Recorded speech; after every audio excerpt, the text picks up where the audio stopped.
Yes, lads. Evening all. How are we all doing today? How are we all? How are we all? Let's just make sure that everything is all good. Meant to do this live stream about 20 minutes ago, but Wi-Fi. Better to let's make sure there's an echo. Make sure there's no echo. Wi-Fi. There's no echo. Give me 1 sec, lads. Y'all, let's just make sure.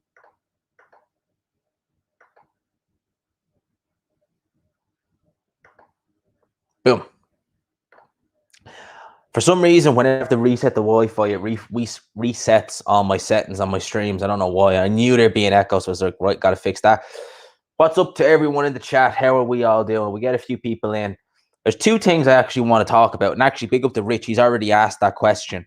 Is Eddie Hearn selling out Billy Joe? Because I actually was going to do a video on it, and I'm still going to do one for tomorrow. Has anyone seen the post that Billy Joe did about Eddie Hearn? Well, didn't do it about Eddie Hearn. He was basically alluding to the fact that Eddie Hearn is essentially looking past the Canelo fight. So he's been saying that he's been basically, how do I word it? He's already planning Canelo's next fight after Billy Joe, even though Canelo was this is technically his last fight with Matchroom, working with Eddie Hearn, unless he decides to re-sign. And Eddie Hearn is already planning who he's going to fight next. Now, that to me is, if I was Billy Joe, and I don't think Billy Joe is too happy, I wouldn't be too happy, because your promoter who you've been with longer is basically saying, I'm getting my guy ready for who he's going to fight after he beats you, even though you've been my guy longer. Eddie Hearn wants to keep Canelo as long as he can. He wants to keep Canelo on that match through. He wants that Canelo money. And he said he's trying to get Caleb Plant versus Canelo next. I mean, Jesus, people. Talk about having no confidence in Billy Joe. Like, he's literally saying he's already planning on how to get the Callum Smith fight over the line, even though Canelo's not even fought Billy Joe yet. And look, Billy Joe, I give him a better chance than others. There's a lot of people out there who don't give Billy Joe much of a chance, and I give him more of a chance than others. Shout out to Michael Van Gogh with MVG, the Green Machine. Yo, G-Man, did you see the interview with Usyk tomorrow about Joe Joyce fight? I did. That guy, Clemus, I always take what he says with a pinch of salt, right? Because if you look at when they were trying to get the Chisora fight over the line, Eddie Hearn was saying, you see, I don't know, he's the kind of K2 representative, right? So he's always saying one thing, and I know Usyk's not with Eddie Hearn, but when they were trying to get the Chisora fight over the line, he was saying one thing, Eddie Hearn was saying the other. So I don't know. I did see it with the guy, Alex Clemus, I think his name is. I don't know. I think that for me, it makes sense to take the Joe Joyce fight. Although it's a calculated risk, because I give Joe Joyce a better chance than others against Alexander Usyk. I know a lot of people look at the amateur fight between the two and they say, oh no, Joyce has no chance. I give Joyce a better chance than others. But for me, it's a no-brainer. I mean, you're going to get money either way. You're going to get a payday for Joe Joyce. You're going to get step-aside money. And if you win, you get either your title, a vacant title given to you, or you get the winner of AJ Fury. So I really don't understand it. But that guy Clemus has said things in the past that have gone against what other people have been saying. So, like, when they were doing the Chisora thing, Eddie Hearn was saying, yeah, we have this fight ready to go. And then your man Clemus was saying, no, it's not ready to go. And then a few days later, you get an announcement. So I don't know. I see what he said, but I'll take that with a pinch of salt, to be honest with you. I don't see why they shouldn't. It's a good fight. It's a pay-per-view over here. And I give Joe Joyce a very good chance against Alexander Usyk. I really do. I think Joe Joyce is deceivingly good. I told the story before when I watched Dubois versus Joyce, and I thought Joyce was winning that fight before he stopped Dubois. It was close, but I thought Joyce was winning. I was watching it with a few of my friends, and they'd never seen Joe Joyce fight before, and they were like, "Oh, this Joyce guy is garbage. He's this, that." And I was like, "No, that's how he fights. Don't worry about that. That's how he fights." for me, I'd be more if I saw Joe Joyce, because Joyce up on his toes, counter punching or something like that. I'd be just like, oh, that's a bit weird. That's not normally Joe Joyce. But when I seen him against Dubois, I was like, no, that's Joe. Don't worry about that. Big up to Nick. Big up to G-Man. Smash the like button on the way in. Lads, if you could, it's free. I'm just going to say 44 in the chat. If you could smash the like button, please, I'd appreciate that. 47 in the chat now, actually. Big up to all you guys. Man, these live streams just go from strength to strength. I'm sorry to all the guys. I couldn't do one this Sunday. It wasn't because I didn't want to do one. I did. I got home late, and then I had to do the David Hay video. 4 hours. There was a lot of things. Believe you me. If you watch that video from the outset, you'll see where it cuts a bit. You know, I kind of edited it in such a way that you wouldn't really know. You'll notice it if you look at it. But believe you me, between phones dying and recordings, get it 4 hours that video took to make. And it's done good numbers, so that's why I'm happy. The 4 hours were worth it. But that's why I couldn't do a live stream on Sunday. I wanted to get that WTF video out, and it just, a lot of things were fecking up on it, but we got there in the end. But definitely, we'll make up for it this week. Might even do a live stream tomorrow, who knows. Big up to E-Machine, to Rich. Big up to you, my man. Sean Fowler says, if the fight doesn't get announced in the next 7 days, I don't know what. I don't know if it will happen next. Yeah, I'm a bit in two minds now. I do think it'll happen next. For whatever reason, I just think this fight's going to happen next. But I was watching Hatman's video today, and he was saying that it's kind of a level playing field. Yeah, Fury's been inactive, but AJ is still a bit not quite there, you know, in terms of getting over the Ruiz defeat. And I get that. For me, it is still a bit kind of up in the air. Like, I do think we'll get it. I think they're just waiting for the right moment. I'll put it to you like this, right? We were meant to get White Povetkin the Saturday gone. I reckon if that fight had happened last Saturday, we would have got the announcement then. I think they're just waiting for. I don't think they just want to, you know, just go and be like, oh, here it is. Here's the fight for you. I think they want to announce it when they feel like, you know, all eyes are going to be on it. If you think of it like this, right? Do you remember when Fury Wilder, the first fight, got announced? They announced that on the day of AJ Povetkin. I think they announced it just before the main event. Now, obviously, that was a BT Sport pay-per-view, but they're probably waiting for something like that. So, like a big event where all eyes are on it, and then it's like, oh, here we go. Here's the fight. That's what I think is going to happen. Sean Ferrer, thoughts on Canelo Saunders? Like I said, I give a lot of people, I give Saunders a better chance than a lot of people do, right? I think that his style, the problem with that, right? I really do think that the problem there is that when you have Eddie Hearn saying that he's already planning Canelo's next fight in advance, you know, provided he gets by Billy Joe. I've always said that I felt that since Canelo's been on his own, his scorecard's been a lot more fair. But if Eddie Hearn is already planning who Canelo's going to fight next, they ain't going to give that fight to Billy Joe. Even if he deserves it, they're not going to give that fight to Billy Joe. I can't see it. I'm going with Canelo, but I definitely think I wouldn't be at all shocked because look at it like this, boxing fans can be very reactionary. I wouldn't be at all shocked if people say, oh, Canelo's not that good after his fight with Billy Joe. Whether he wins or not, they'll be saying, maybe Canelo's not as good as we thought he was. Because I know boxing fans can be so reactionary. Like, I'll put it to you like this, right? When Deontay Wilder knocked out Luis Ortiz in the first fight, there was a poll. This is back when I used to use Facebook. You'd see polls, who will win, Wilder or White? And Wilder would always come out on top. Then you fast forward to when Dylan White knocked out Chisora, who would win, Wilder or White? Then Dylan White came out on top. You see, fans can be reactionary like that. One performance means that they're thinking, oh, this will happen. Another performance means this will happen. So I'll take it with a pinch of salt. I'm giving Billy Joe a much better chance. But when Eddie Hearn is already talking about Canelo's next fight and he's trying to get that fight ready, if I was Billy Joe, I think I said this in a past live stream, there's going to be a fallout with Billy Joe and Eddie Hearn. That's coming. I could never see those. I couldn't understand it, why he signed with Eddie Hearn. I could never see Eddie Hearn and Billy Joe coexisting. I really couldn't. I mean, considering Billy Joe's dad threatened Canelo a few years ago, they're going to have a fallout after this, I reckon. G-Man, Ali. Oh, no, we ain't going there. No, we ain't going there. No, not even. No, we ain't going there.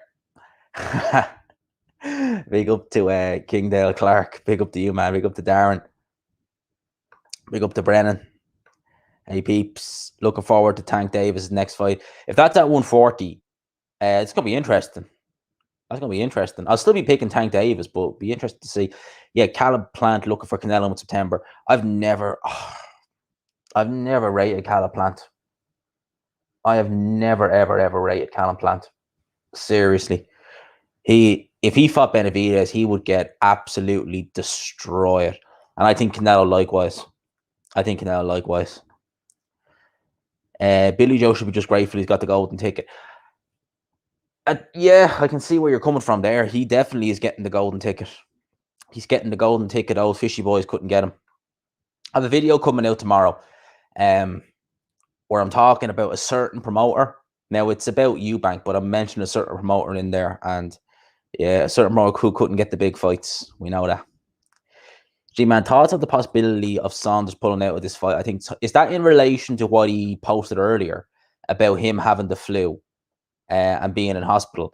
I don't know. You kind of got to think, is that Billy Joe trolling or what? Because, Billy Joe, I don't know. I mean, think of it like this. Who gets the flu nowadays? I mean, no one's got the flu since February 2020. But no, in all seriousness, I don't know. That could be just Billy Joe maybe trying to get into Canelo's head to maybe make him think that he's not doing proper training. Billy Joe looks in shape. Billy Joe looks to me to be in decent shape. So, I don't know. It could be just some mind games on Billy Joe's part. I mean, he's friends with Tyson Fury. Fury's the king of the mind games.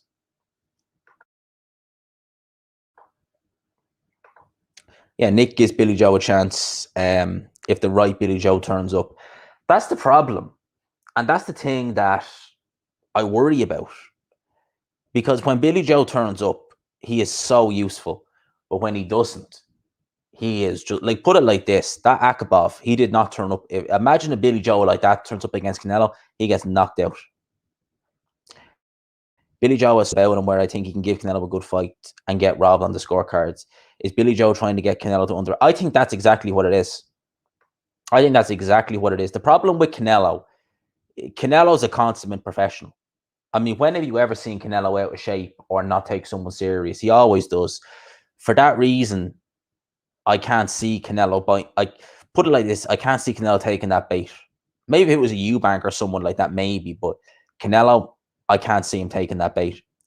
I don't know why people dislike Plant, think he can win against Canelo.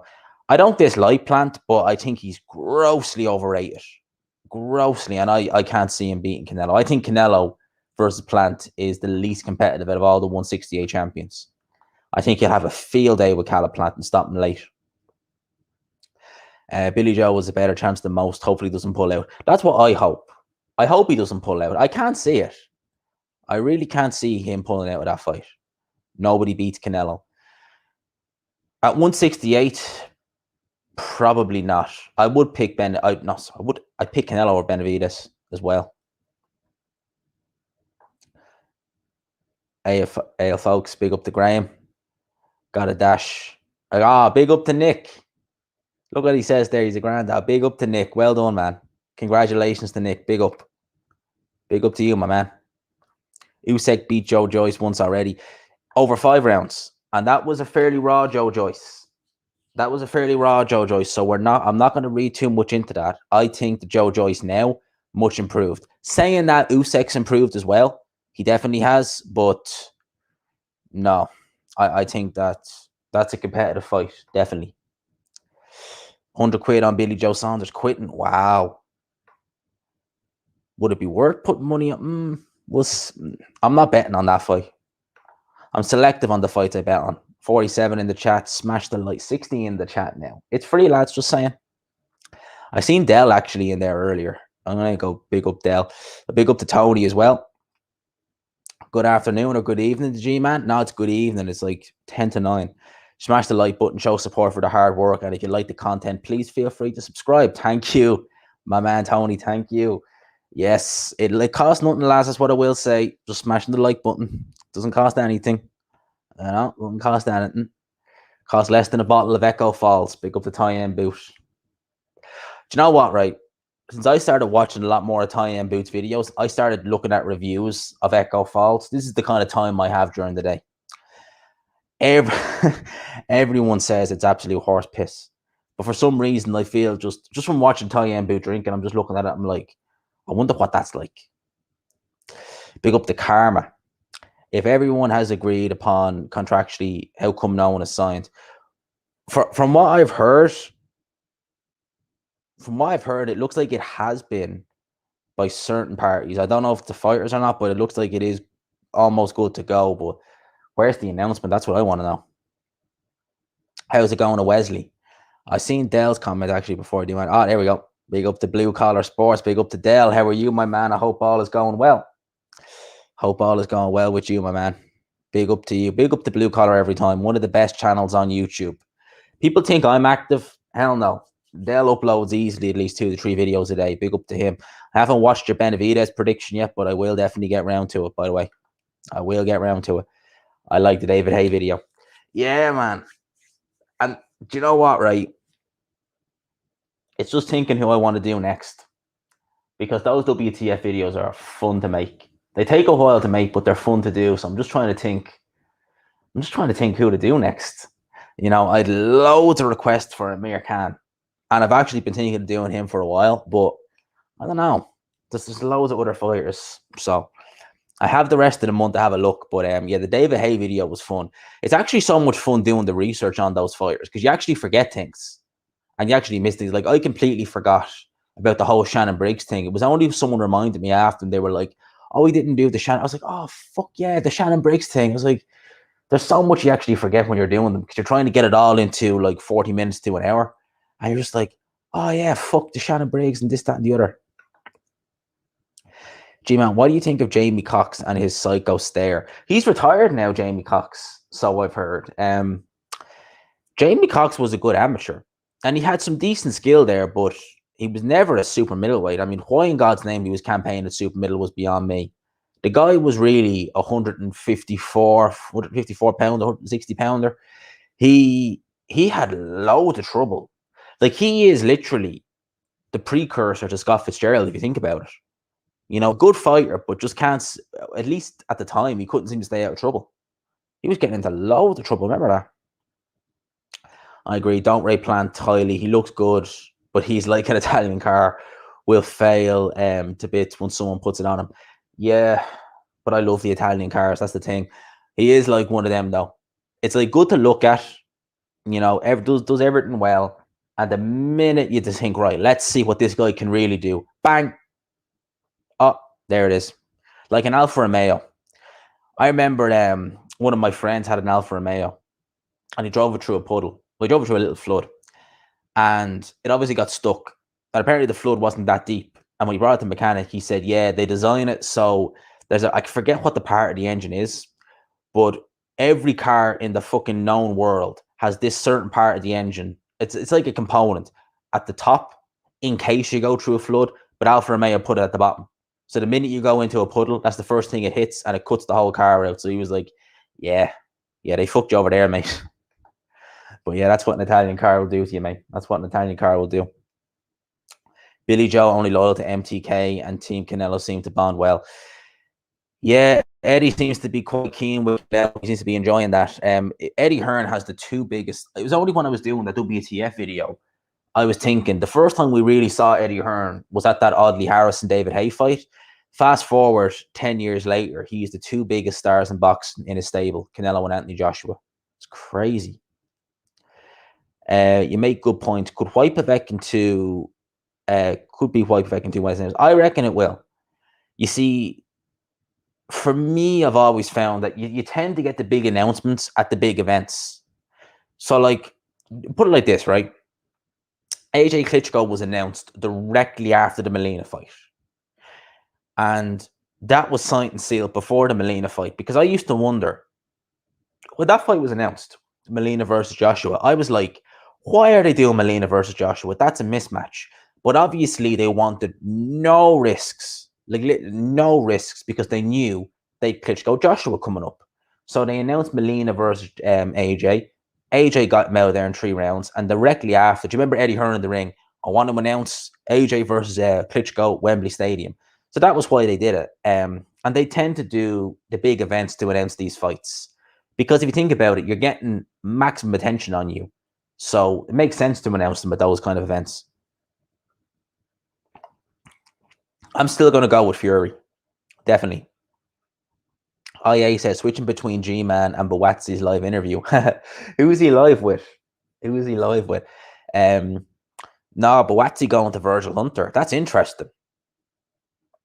I don't know if Buatsi's style would fit with Virgil Hunter, to be honest with you. There's not a lot of trainers in the UK who I would necessarily put with Joshua Buatsi, but I don't know if I'd pick Virgil Hunter as the person to go with him, to be honest with you.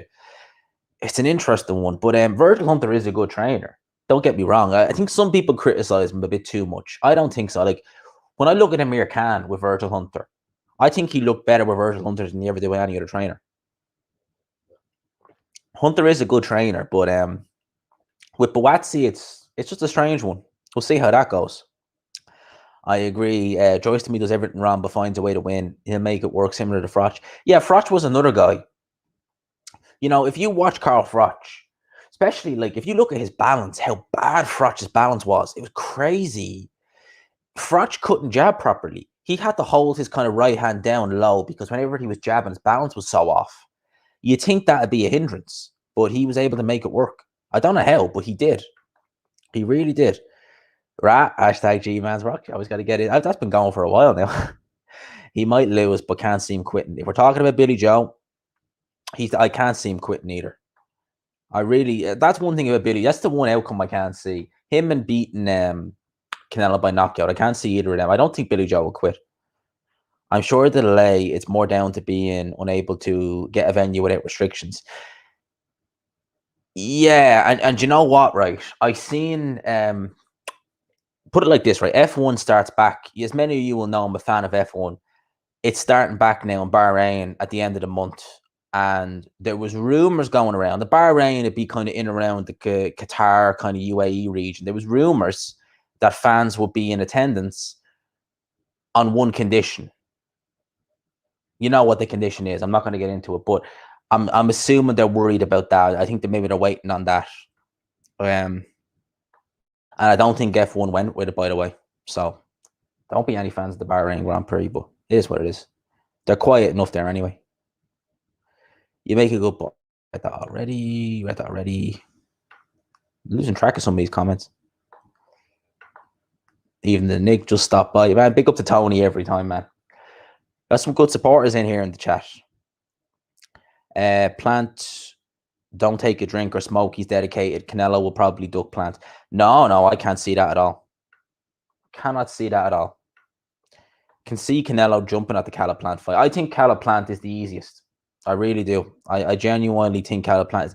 I remember when he fought, it was Cascai. I thought it was Cascai would win that fight.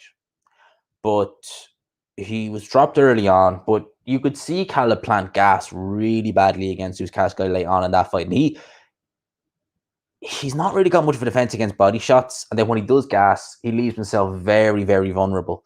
So I think Canelo will have an absolute field day with Caliplant in there. I really can't see it. There's no chance Billy Joe doesn't turn up. It's definitely something. It really is. They definitely seem to, because Tyson Fury's like that as well. If you put Tyson Fury in there with say for you got Dominic Brazil or someone that you put Fury in there, you'd probably see a bit of a lackluster performance. But then you put him in with Wilder and he just comes to life. Or you come in there with some top 5, he just comes to life. It's just bizarre. It's the same with Billy Joe. Even though I thought Lemieux would be tailor-made to Billy Joe, the minute I'm telling you now, I remember at the time, 2017, when that was announced, so many people were picking Lemieux to beat Billy Joe because they didn't like Billy Joe. And I remember thinking, how? It's like if I've ever seen a style to tailor-made for Billy Joe, it was David Lemieux. But obviously he felt the threat. He was over there in Canada and he turned up and he looked amazing. Looked fantastic. The best I've ever seen Billy Joe. It has to be said, Lemieux, slow-footed, plotter, one shot at a time. Billy Joe could not have had a better style in front of him. Like literally, you could have not. If you wanted a style to make Billy Joe look $1,000,000, you'd get that style. That's why whenever I saw that, and I was like, and I saw there was loads of people. Like I remember going on some when I was on Facebook, go on some of the boxing pages they had on Facebook, and it'd be all like, "Oh, Lemieux to win, Lemieux." I was like, "What?" I was like, "I've never seen a style more tailor made for Billy Joe than Lemieux." I was like, I was never so confident in picking someone to win than I was Billy Joe against Lemieux. I was like, I'd be amazed if it was anything else other than a Billy Joe win. He's not got the flu. He's got laziness. I don't know if it's laziness. I don't know what's going on with Billy Joe. A part of me thinks it's mind games. Fury is the king of mind games. We'll see how it goes. There's nothing Billy Joe that can say. Yeah, that's exactly it. And Canelo's English isn't great either, so I'm sure half the words will go over his head. Like that I used to find it funny when McGregor was fighting Mayweather. There were so many people saying he could fight Canelo next. He'd get into Canelo's head. And I was like, Canelo hardly speaks a word of English. So what is he actually going to say to Canelo that could get into his head? Like, I mean, like, I always found that funny. It'd be like, he could be saying to Canelo, oh, you're this, you're that. And his translator could be like, oh, he said you're great. All right, Grant. It's funny. Salute to G-Man. Big up to George.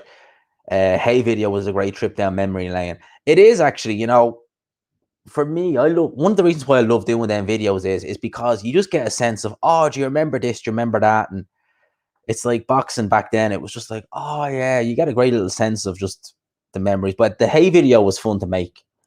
It just took a long time to make. That's why I couldn't stream on Sunday. It just took me that long to get it all done. But the Hey video was great fun. That's why I love doing them WTF. They just take a long time to make, but I love doing them. I just have to decide who I want to do next. I actually wanted to do Don King, but there was two things. One, I was afraid what might happen. If that'd be my last video on YouTube, because God knows with Don King, if he watched that, I'd have a couple of guys knocking on my door, and God knows what happened. But there was just so much that I just felt like I couldn't get it into an hour, and I thought, I know who will do. Billy Joe gonna have to KO to Canelo to win. I would have said before that I think Billy Joe could have got a decision, but when you've Eddie Hearn already talking past it, I don't know. I can see Billy Joe and Eddie Hearn having a bit. If Billy Joe carries on fighting, him and Eddie Hearn are going to have a fallout, I reckon. Or he'll go back to Frank Warren, one or the other, because there's going to be a fallout, definitely. Karma says Billy Joe won't get robbed. He'll be outboxed. I hope it doesn't go like the Lara fight. I hope Billy Joe doesn't be that negative. I don't think he will, but I wouldn't be shocked if it went a similar pattern. Canelo won't bite weight. No, he won't. He won't. Definitely not. Yeah, against guys like Canelo, I don't think playing mind games is the right thing to do. Canelo's been around so long. He's been at the highest level for so long. I really can't see it. I really can't see it. Canelo always in great nick. I've never once seen Canelo even remotely out of shape. Seriously, I've never once seen him out of shape.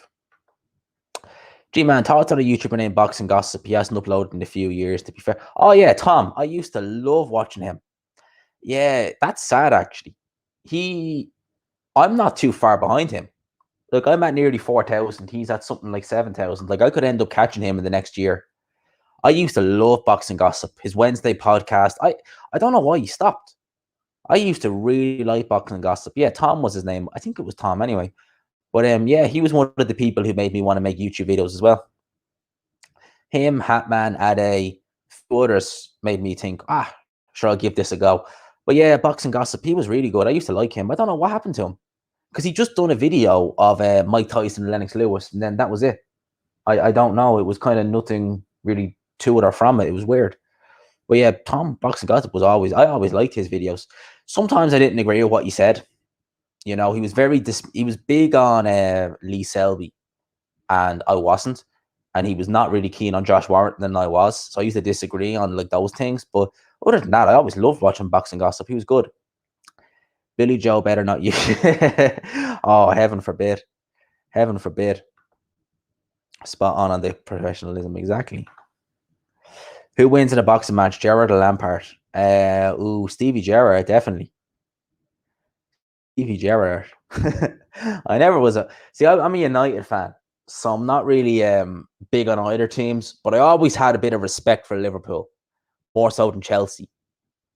So I always with Liverpool, I know they're United's rivals, and I don't really like seeing them do well. But I could always respect them more than I could respect Chelsea, because Liverpool were always consistently good. Chelsea, hi, Mr. Roman Abramovich. Now we're a top flight team. So I was always like that. You know, Lampard was very good, but I always preferred Gerrard as well. But yeah, none of them are better than Ryan Giggs. I'll tell you that. Giggsy was the G. Echo Falls on one leg is cheap and cheerful. I've never tried it, but a lot of people have said it's absolutely dog rough. It's just watching Ty boot as much as I do when I see him sipping away, and I'm just like, I wonder what that's like. A bottle of Echo Falls. Benavidez, yeah, he's fighting this weekend. I'm looking forward to seeing that. I always like watching Benavidez fight. Taylor Ramirez, call it. Josh Taylor on points. There you go. Yo, big up to Joe. How are you, my mate? Hello, G-Man. Hope you're fine and well. Hope you're fine and funky. Joe, I'm all G. I'm absolutely great. Absolutely great.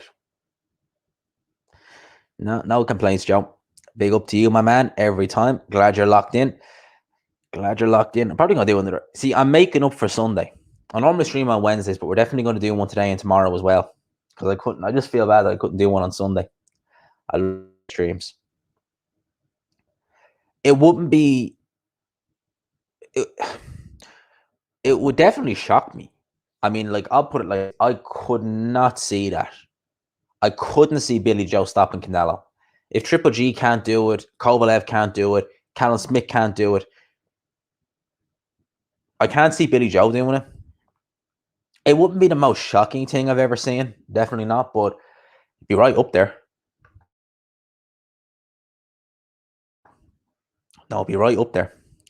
Gee, man, speaking of I can't help but laugh at his fake voice. You ever noticed every time he talks, it's all fake? He seems to, it seems he can't be himself. Amir Khan is, I mean, Amir Khan to me is like David Haye. You know, he can be annoying, he can be all these types of things, but the day he says, I'm leaving boxing, I'm retiring, I'll be sad. He's so, I don't know what it is about him, but he just is such a funny character. It's bizarre. Bogdan Dinu, I seen that. He went from number 9 to number 3. Now he's number 2 without even having a fight. What are the odds that Wilder ranked number 3? Oh my God. That's actually a good thought. Actually, they might do something like that. I don't know. The WBA is a complete joke. It really is. Like, how in God's name? I don't understand how you can rank. I mean, Bogdan Dinu is ahead of guys like Filip Hrgovic, Derek Chisora, Michael Hunter, Charles Martin. He's ahead of Charles Martin. Is Amir Khan still fighting? Well, he's not fought since Billy the Kid did. Whether he does or not, I don't know. He might take another. Do you know what, right? That Billy Dib fight was bullshit, but it was a fun event. Do you remember it? It was Pinch Patel, Fury, and Amir Khan. It was actually quite a laugh. I covered that whole card on my YouTube channel back then. I think I had 700 subs. And I mean, that was actually a fun little time. Summer 2019 was really, really good to me. Like, really good. You have no idea how good summer 2019 was to me. It was fucking amazing. I wish we could have another summer like that. But Watsy implies there's levels between UK and US teaching made it happen. There is, though. I've always found that UK trainers tend to have a one style fits all. Or they tend to kind of look at it. Put it like this: they look at a fighter. Say they look at like me in middleweight, and they'll take someone else. Just say one of the lads that is a flyweight. They'll do the exact same training for the exact same guy. Whereas in the US, they're more right. Well, he's a light heavyweight. He needs to do this. He's a middleweight. He needs to do this. He's a heavyweight. You know, they're more variety. They don't just go for this is what we're doing, accept it, and there it is. Yo, big up to Limo. Hope you're enjoying this, man. Hope you're enjoying the chat. Big up to you every single time. Would you say Hearn? Why would Hearn plan Canelo's next fight? He should keep that to himself. Assuming he's hoping that Canelo stays with him, because obviously it's a 2-fight deal. So essentially, theoretically, Billy Joe versus Canelo is Canelo's last fight with him, but I'm assuming he's trying to keep him around. So he's obviously saying, well, look, if you stay with me, I've got the Callum Plant fight already. I would assume it's something like that. Reckon Tyson Fury has underestimated Joshua and was fully sure that Joshua would pull out, and then we know he's getting cold feet about it. I don't know. I do think that the things he's been saying about inactivity, wanting Billy Joe to fight more, maybe playing on his mind. I think that Fury missed the boat. Even if he'd fought Caballel or Takam in December, it would have paid dividends because it just gets you that ring time. You can't buy that ring time. Do you remember Teddy Atlas used to say that when he used to have Povetkin sparring, he'd bring judges in to score the spar because you can't buy. There's a difference, and I've seen it with loads of fighters that they're in the gym. It's one thing. The minute they walk out and they're in the ring with everything around them, it's just like, yeah, it's different. G-Man, what are your thoughts on Steve Bunce making fun of the fact that Rigondeaux doesn't smile much? Was it pure ignorance? He basically just made a backhanded comment about the fact that he doesn't smile much. Steve Bunce is an idiot. There are loads of people I've known who don't smile much. It doesn't mean that Steve Bunce is a bit of an idiot. Like, he's all right. I've never had much of an issue with Buncey, but he does come across as a bit of a joker. He really does. What about Parker with Andy Lee? It's interesting, Joe, isn't it? I think it's actually not a bad move. I'm actually quite intrigued by it, believe it or not. Parker's definitely going to be in the UK. I was watching Boxing Squared's video, and he had screenshots. And Liam is asking here, is Andy Lee willing to travel? Well, I don't think he'd have to, because if you've seen Boxing Squared's video, shout out to him. He's got a great channel. Boxing Squared is the #1 guy for heavyweights. He showed screenshots of Parker boarding, well, not board, going to the airport. So I'm assuming they're traveling to London. That's where I believe Andy Lee is based. I know prior to the lockdown, the first lockdown, he had Pat Donovan and Jay Quigley training in Dublin. I'm not sure what gym he had them in. I'm not actually sure what gym they were in Dublin, but they were in a gym in Dublin.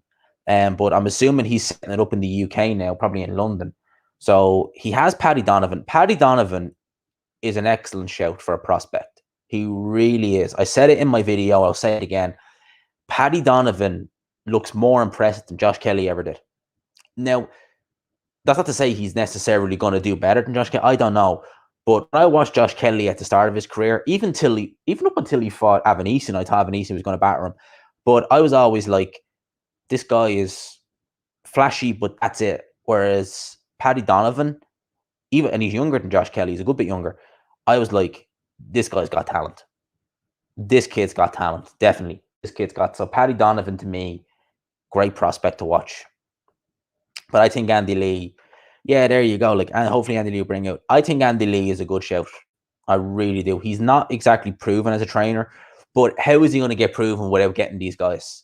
Many people question David Hay when he signed with Shane McGuigan, and Shane McGuigan's gone on to be a good trainer.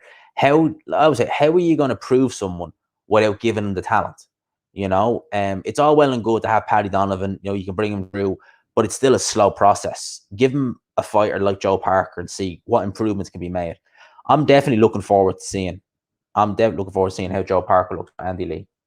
Andy Lee was a good fighter, and I think he'll make a good trainer. I really do. Andy Lee, if you've ever read his book, his autobiography, holy, if you've never read Andy Lee's autobiography, I recommend you go and find a copy of it and read it. It is fantastic. It really, really is. It's one of the best books on boxing I've ever read. So seriously, it is fantastic.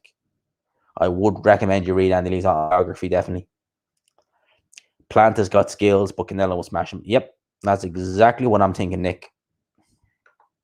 McGregor is, if enough money gets thrown at McGregor, he's boxing. Lads, give me 2 seconds. I'm just switching the fight. It's really warm in here.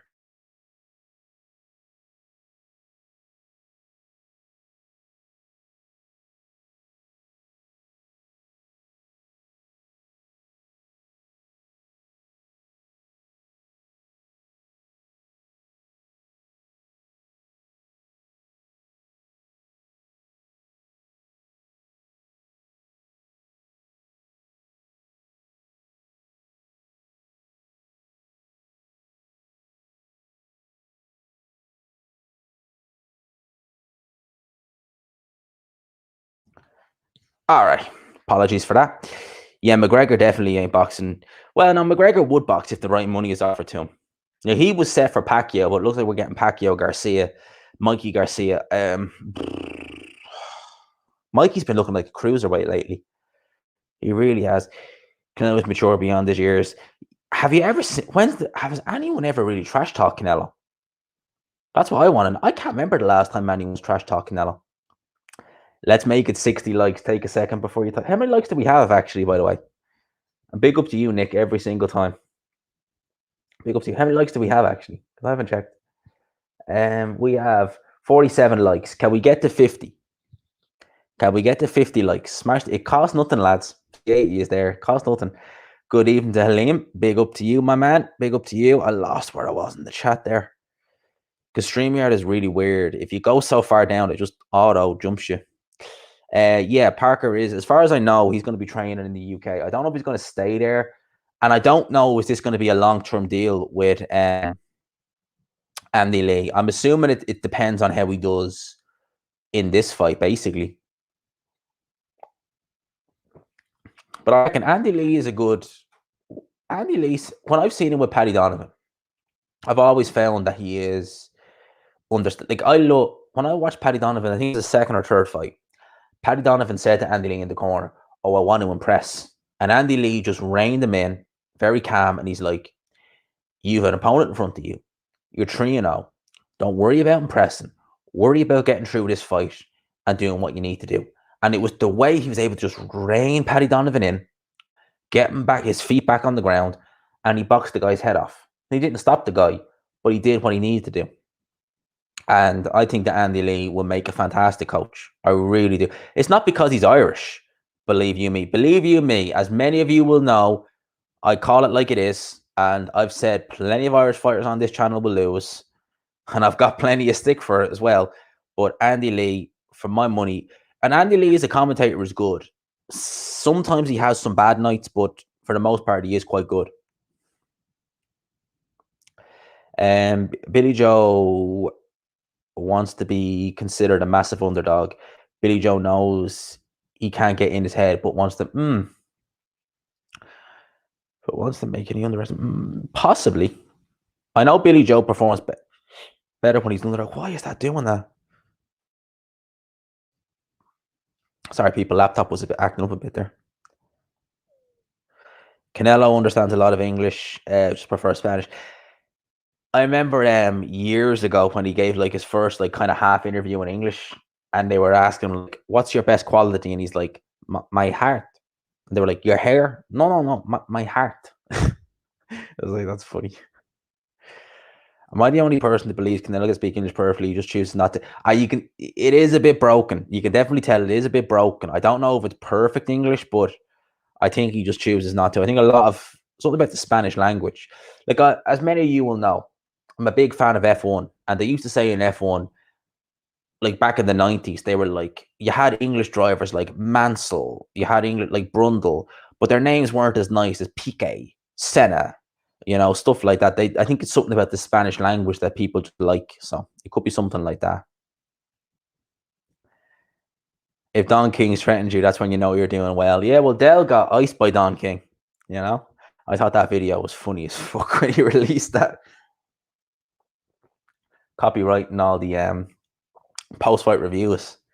And if you got like 500 views on a post-fight review, you're talking about £1.30. That's £1.30 out of Don King's pocket. 83 in the chat now. If he's good, lads, smash the like button. Last time I'll ask. I promise. Last time I'll ask. Just want to get it to 60 likes. 55 likes. So 5 more likes and we're at 60. It's a big up. Oh, I dare you to do a WTF on Frank Warren. I'd be happier to do one on Warren than I would on Don King, because God only knows what might happen there. God only knows what might happen there. But yeah, Frank Warren, oh Jesus, where would I even start? McGregor's trash talk is nothing compared to his charisma with Charles Sonnen. I like his videos. When he talks boxing, it can be a bit cringy because you can tell he doesn't know much about boxing. But I like some of his videos. I like the way, like, me and Charles Sonnen we have a very similar seating position. Literally, camera, seat, legs folded, and we talk. That's it. Billy Joe Saunders more chance of points win in Vegas than Texas. Yeah, they haven't announced the venue for that fight actually as of yet, haven't they? Not. I reckon it'll be in Vegas if they do. Have fans in. Anyone see? I don't know who either of them fighters are, mate. To be honest with you, UFC. I'm the pure casual. Don't mind admitting that. I've got so many friends who love UFC and tell me you should watch it. I've never got into it. Never been able to get into UFC. Oh, Billy Joe will lose a rematch to Eubank. I don't think so. I'd still pick Eubank Jr. or I'd still pick Billy Joe to this day. I think Billy Joe will retire after this. He's got a huge paycheck. I won't have any motivation. Yeah, I think you might be right there. Unfortunately, I like Billy Joe, but if he gets enough to see himself off, he could be right there. Could be definitely right there. Yeah, boxing gossip just stopped. Yeah, just randomly stopped. I don't know why. I did have a great 2-0. There you go, 2-0 against City. Happy days. I'll take that. Am I alone? I think Canelo stops Saunders. He definitely could. One of my friends is convinced he's going to stop Billy Joe Saunders. Convinced. Thoughts on Michael Conlan? Don't think he's world level. No. Conlan needs to change trainer. His style is not fitting for Adam Boot. Conlan hasn't adjusted to the pro game. I don't think anyway. I don't think he's took it though. I don't think he's adjusted to the pro game. Conlan needs work. That's what I will say. No. I'm not even going to answer that question, mate. I'm not even going to answer that question. You just know where I stand with that. We're not going to go there. Do you see Wilder's post on Instagram of him with a bottle of wine and a handgun? Man, I don't follow Wilder on Instagram or anything like that. He is just new. Wilder says a lot of things and does a lot of things. He's an out there character. I don't think so. He split with Kevin Barry, spent more time in New Zealand. Now he's Boxing Squads showed that video. Well, Boxing Squares, I should say. In that video, he was going to the UK, so it looks like he's heading to the UK to train with Andy Lee. See, that has me dubious. I was always a bit dubious. You see, when he said that he wanted to split with Barry to spend more time in the UK, I was looking at that in New Zealand. I was like, right, it'd be different if you were from the UK and said that about the US. I could get that. But New Zealand has no real trainers of note. Who are you going to get? And for him to basically turn around and say, I want to spend more time in New Zealand and then not move, but then base your camp in the UK, it has me thinking, is there more to this split than meets the eye? Because I'd understand it. Like I said, I'd understand it if, you were training with Jeff Fennett, we'll say. I'd be like, all right, fine, fair enough. But you're training with Andy Lee in the UK. What's up with this? I want to spend more time in New Zealand. The photo posted Saunders aimed at Hearn with a dirty glove cracked me up. Yeah, I seen that. I seen that. All right. I mean, they're gonna have a massive fallout after this fight. They're definitely gonna have a fallout. 100%. Can't see Billy Joe win or lose staying with Eddie Hearn after this. Can't see it. Big up to Chris, broken nose. Hello, G-Man chat. Hope you're well. Quite a few good fights this weekend. Fantastic fights. We saw Rumfasai on. We have Chocolatito with Rada. We Benavidez versus Ellis. I can't wait. Everyone. Oh, by the way, big up to Chris. He's got a YouTube channel as well. 78 years in the chat. If you could, give Chris a look at his broken nose boxing, 60-second predictions, all that good stuff. I can't wait for Estrada versus Chocolatito. I think Estrada's going to win. Estrada's one of my favorite fighters. The problem is he's going up against one of my other favorite fighters, Chocolatito. But I love Juan Francisco Estrada. I mean, the way his counterpunching, he is just beauty to watch. I love Estrada. I think he's going to win, but it's going to be a hell of a fight. I can't wait. I'm staying up for this fight. I can't wait for it. I genuinely think that Estrada's going to win it on points. But it's so tough, because I thought Chocolatito was done. after the Rumfasai loss, but then he went in there against Calify. He looked. I mean, Calify. That was a world champion against an elite. That's what it was. I mean, Chocolate looked amazing. Spa 0-1 Schumacher. No, it was actually 2000. It was 2000. Schumacher versus Hakkinen, the greatest overtake of all time. Mika Hakkinen on Michael Schumacher, best overtake I have ever seen. Was when it was going into Lake Com in Spa. That was the best overtake I've ever seen. When Mika Hakkinen dummied Michael Schumacher with the back marker, that was amazing. Best overtake ever. G-Man, thoughts on the weight stare down. I think too many put too much into looking away first. They do. It's a mental advantage, though, if you think about it. Like, you don't want to give your fighter and the other fighter any mental edge. Like I said that about David Haye, and I used quite the analogy for David Haye. I'm not going to announce it here, but any edge you give the fighter, and some fighters will take that. They'd be like, all right, he stared away first. Like, look at Tyson Fury when he said that he was in the sauna with Klitschko, and he was like, he left first. That was a mental edge, even though the Klitschko might not have been. Maybe it was, I don't know. But everything about it is just, everything about it is just like little tiny mental edges, little mental things. G-Man, have you seen the debate with Ring IQ and the Wilder fanboy? I haven't seen it. I know Mark was plugging it. I don't know if it's on Julius' channel because I'm subscribed to Ring IQ. And big up to Ring IQ as well, by the way. Ring IQ, a man for female fighters. He interviews so many female fighters. Big up to Julius. And his streams are good too. But big up to Julius. I haven't seen I've seen Mark plug it. But I will have a look at it. I don't think it's on his channel. Because I'm subscribed to Julius and I haven't seen it yet. But big up to Ring IQ. Estrada is going to punish Chocolatito. It's a competitive fight, though. I mean, I really didn't think Estrada would have as hard a time with Quadras as he did. That surprised me. Because I thought that Quadras had... When they fought back a few years ago, and that first fight was... Those two, you're always going to get a good fight. Because that first fight was cracking. Do you remember the first Estrada Quadras fight? They announced the wrong winner. They announced Quadras as the winner. And then they actually having to call it back and be like, it wasn't Quadras. And it was the knockdown that won Estrada the fight. He knocked Quadras down in the 10th round. If it wasn't for the knockdown, it would have been a draw. Lads, what do we think will happen if Adrian Fury gets absolutely cleaned?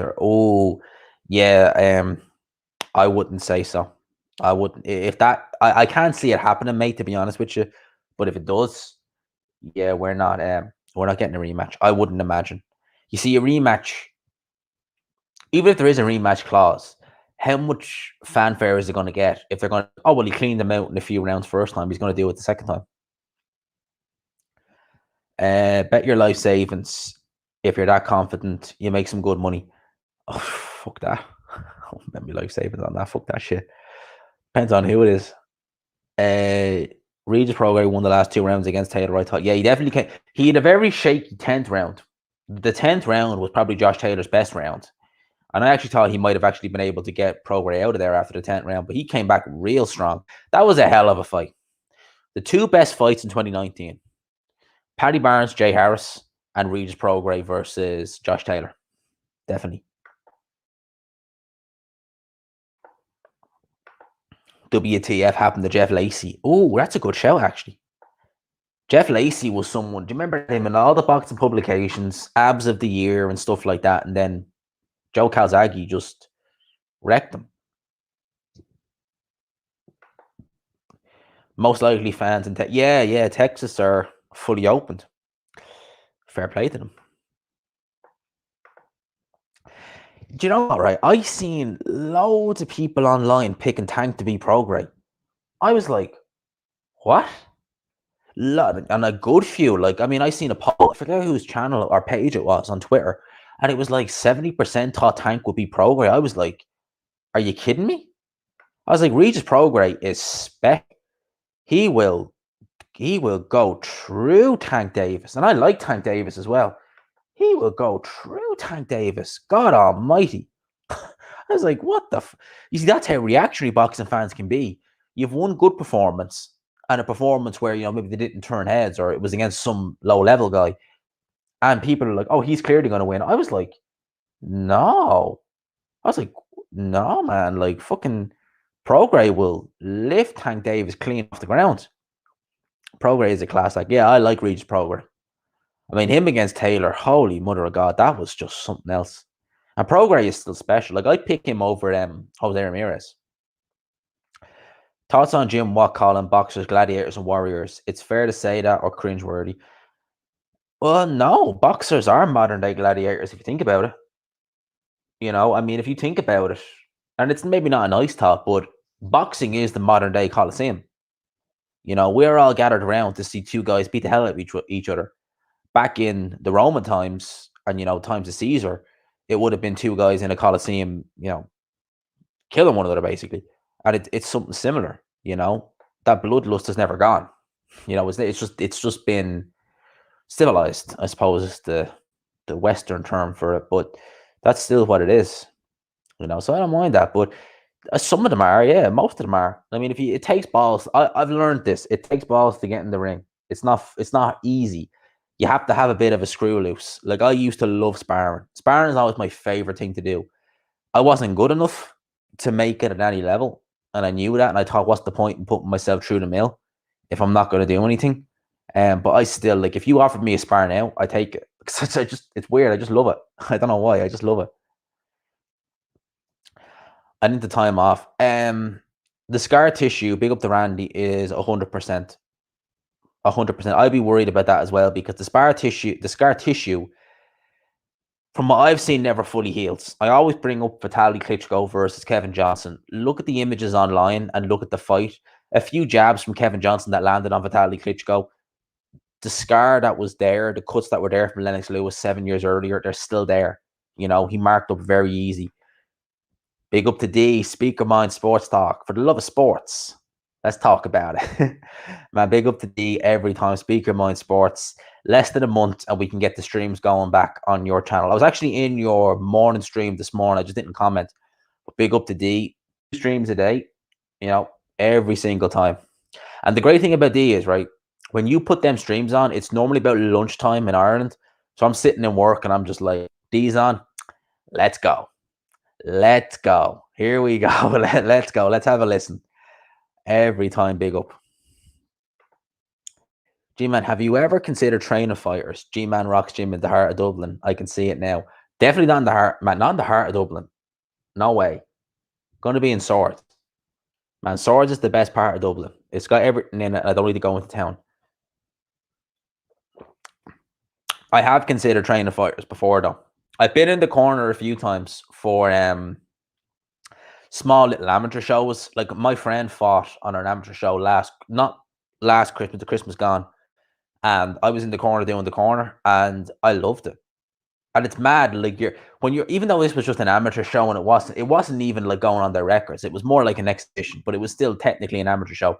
I was just like thinking in my head, I was like, you're doing this wrong, you're doing that wrong, this is advice I need to give. And like, I was having digs. I remember he got his nose cut real bad, like real bad. It was like someone turned a tap on, and there's me with the towel and he was like, is it bad? I was like, no, just a scratch. Go on out there. Go on out there. No problem. Be grand. But yeah, no, I've thought about training fighters a few times, but we'll see how that goes. I'd be very old school. I believe in the old school techniques, though. That would be me. I'm very, very old school when it comes to fighters. Like, I'm someone who doesn't even like moving the pads. So if I have someone on the pads, I'm not moving them. They have to punch through it. So if I say to you, jab, I'm not coming forward with the pad at all if I have the pads on my hand. I'm literally, my hand is stationary. You're punching through me. So I'm very old school. And to be honest, I don't really like doing the pads in general, but I've always been very old school. Very, very old school when it comes to training, because I think those techniques are the best. For me, personally, I think they're the best. I focus a lot on power punching. So I'm not someone who is big into, and you'll notice it with me, like, I love big punchers. I'm not someone who's into quantity. I'm more a quality guy. So if I have someone in the gym and I'm talking to them, I'm like, right, what you just did there, don't do that. throw your like I believe in never uppercut unless you throw a jab or a right hand first. Don't lead with an uppercut. And I always like plant the feet and fucking lean into that uppercut. You know, take his head off. That's what I'm like. So I have thought about it, but who knows? Maybe when I start making that YouTube money proper, we can look at it. You know, MTK, I'm available. I actually applied for a job in a video editing with a boxing company in Dubai, but whether we hear anything or not, I don't know. We'll wait and see. Hopefully, it'd be nice. Be nice. Tank also claimed he can beat Taylor. He wouldn't beat Josh Taylor. No way. He would. Tank Davis will be out of his depth at 140. I'm sorry, Tank's a good fighter. I like Tank Davis, but not at 140.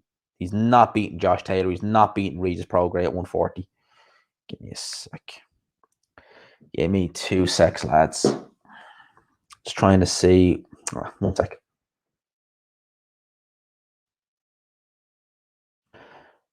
Give me a sec. Let me know if you can still hear. Just the laptop is after fucking up on me.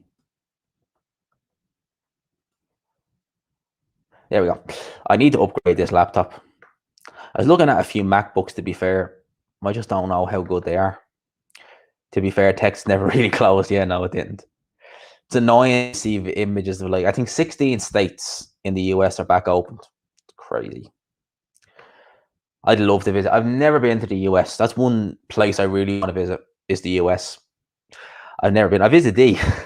Is it Cincinnati, Ohio, or Cleveland, Ohio you're from, mate? I can't remember. You always say it's in Ohio, but I can't remember where you're from. But visit D sometime when I head over there, meet him and have a beer. Calzaghe's in the field. No one talks about him. Yeah, Calzaghe, I don't think gets the credit he deserves. He was a fantastic fighter. I love Joe Calzaghe. I really did. Absolutely fantastic fighter was Joe Calzaghe. He doesn't get. I think it's because largely to do with the fact that when he came along, Ben, Collins, Eubank were kind of he never fought Ben or Collins. He meant to fight Steve Collins. He never did. Eubank was at the end of his career, and then when he fought Jones and Hopkins, Jones definitely seen better days, but Hopkins was still useful, to be fair. But I think that's why he doesn't get the credit. But yeah, Joe Calzaghe was amazing. I love Joe Calzaghe. I really did. He would have smashed Carl Froch to pieces. Absolutely smashed him.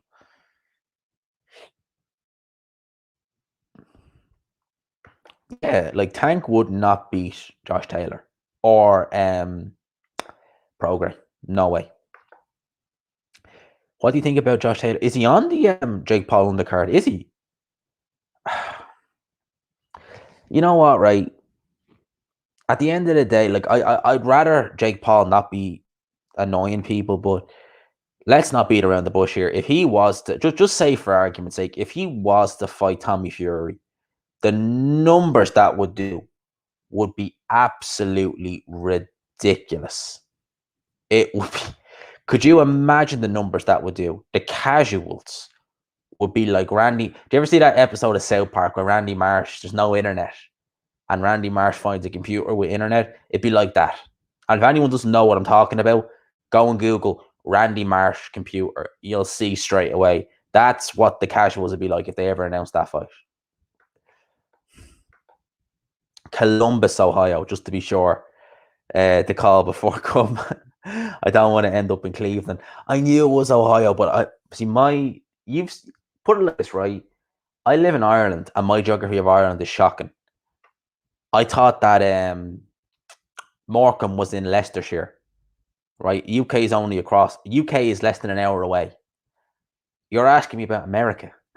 I have no idea where anything is in America.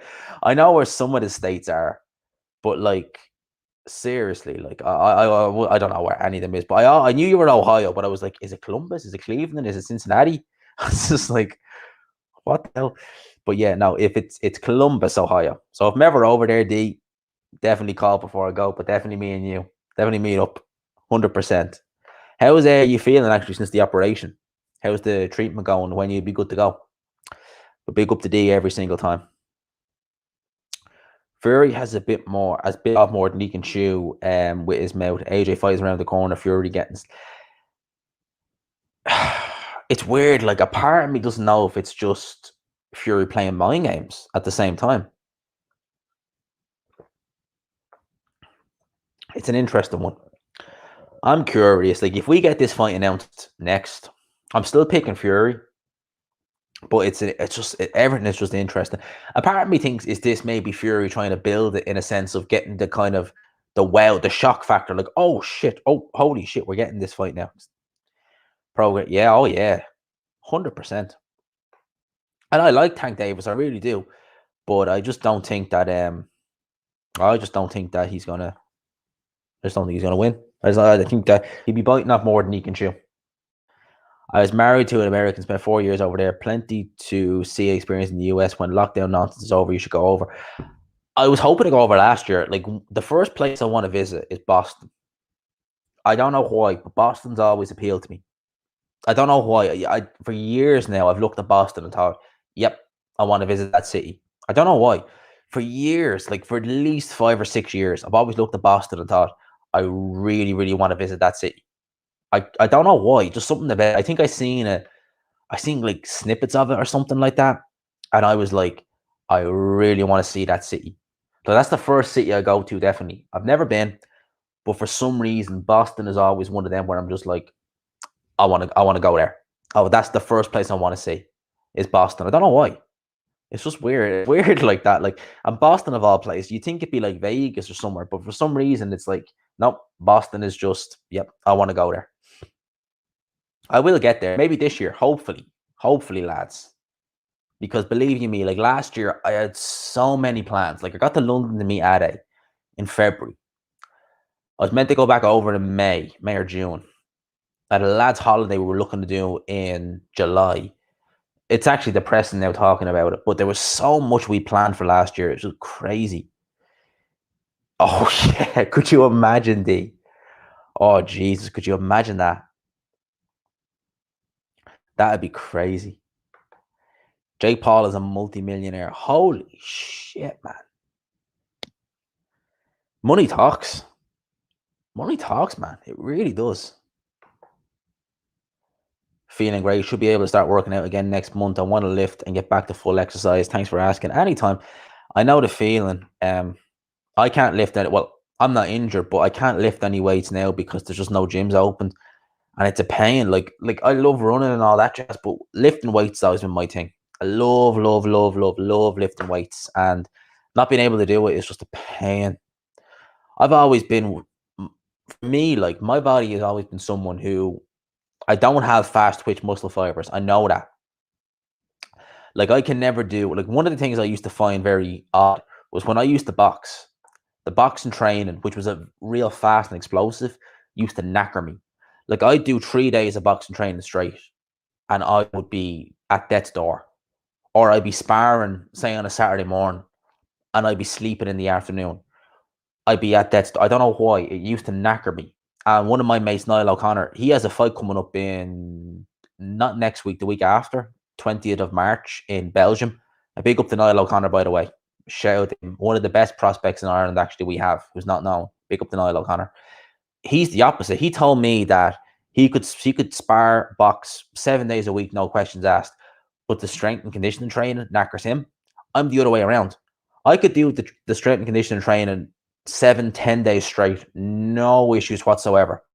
But you get me in the ring sparring regularly and doing like high intensity training, holy shit! I'm done. I'm knackered. Like, after 3 days, I feel like a breeze could knock me over. But I could be doing strength and conditioning training for 10 days straight, and I'm like, I'm grand. I'll keep going. I'm grand.